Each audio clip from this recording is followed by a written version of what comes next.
when we hear this story, we might be tempted to fast forward to the story of Jesus feeding the 5,000.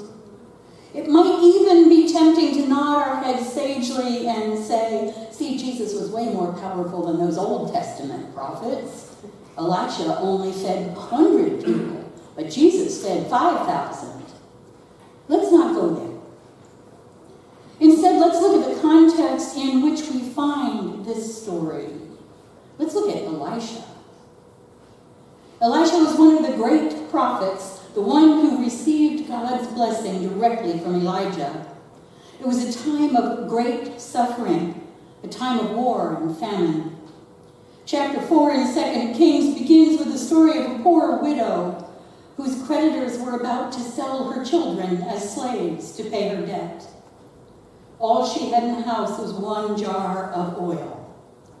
Elisha told her to go borrow all the jugs and jars she could get from her neighbors, and when she had brought them all home, he filled them all to overflowing from that 1 jar she had in her house. And then sent her out to the marketplace to sell the oil so she could support her children with all the money that was left over after she paid her debt. Then a childless woman who was married to an old man was given a son by God's grace as a reward for her faithfulness in caring for Elisha as he went through her town. That son suddenly died some years later, but Elisha returned him to life because the woman believed that God had given him the power to do so. After that, he shares a pot of stew with a group of people, but one of them had accidentally put some poisonous plants in it.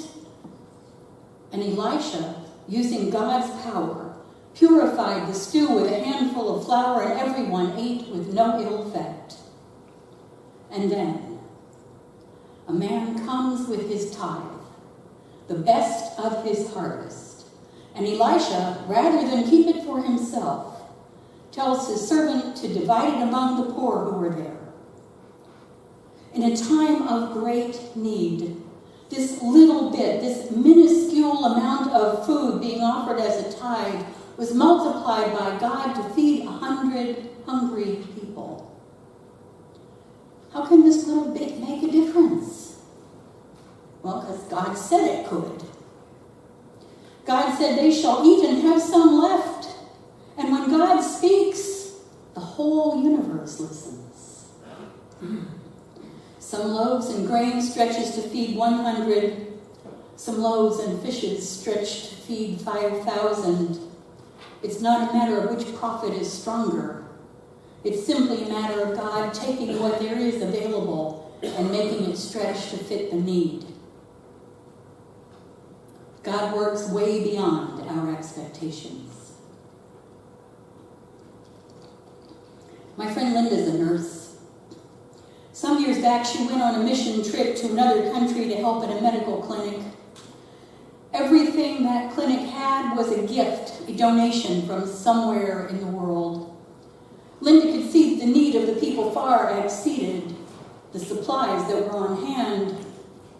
They were running out of prenatal vitamins. And she asked the woman in charge of the mission whether she shouldn't just give the women half so that more could be served. And she was told no. She was told to rely on God and give the women all the vitamins they needed until they ran out. Much to her surprise, there were enough vitamins for all the women who came to the clinic that day and a little bit left over. The Lord said, they shall be fed, and there will be some left. We probably all have a story of some time in our lives when we were kind of short on the rent or had an emergency car repair or something, and no idea how to cover it. Most of us did not go out and rob somebody to get the money to cover that expense. We probably prayed and did whatever it was that we could to come up with whatever it was we needed, when suddenly a refund check for something we totally forgot about shows up in the mail. Or we received an unexpected bonus at work, or a cash gift for our birthday, or somebody gave us a winning scratch-off. Something almost miraculous and totally unexpected anyway. We just did the next indicated thing. We just did the best we had with what we had, and God took care of the rest. Now, I cannot count on God coming through to pay my bills or fill my pantry or change my insurance company's mind. And just in case you are wondering, spending my money on lottery tickets instead of on my bills is not the best way to solve my financial problems. But if I just keep on doing what I'm supposed to be doing and living the way God wants me to live, I can be assured that whatever happens, God is with me. And things will work out somehow. Even if I'm not especially crazy about how they work out, they will work out somehow. If Elisha's servant and my friend Linda had had their way, the food and the vitamins that God distributed would have been insufficient. If they'd been allowed to let their fear of not having enough be in charge of the distribution, there would not have been enough. But the people directing them, Elisha and the head of that clinic, knew that God is great and God's blessings are abundant. They knew that the Lord said they will eat and have some left. And indeed, they did. Everyone was served and there was food left. There were some vitamins left over. It's easy to let our fear run ahead of our faith. It's easy to decide we don't have enough and start holding what we do have close so we don't run out. It's easy to forget about God's abundant blessings. And then we hear stories like these, and we remember. In today's scripture, the generous gift of one person in a time of great need, plus the faith of one other person, provided abundantly for everyone present that day. The same thing happened at that missionary clinic. There was enough because the Lord made it happen. There was enough because those who had faith held up those who were fearful.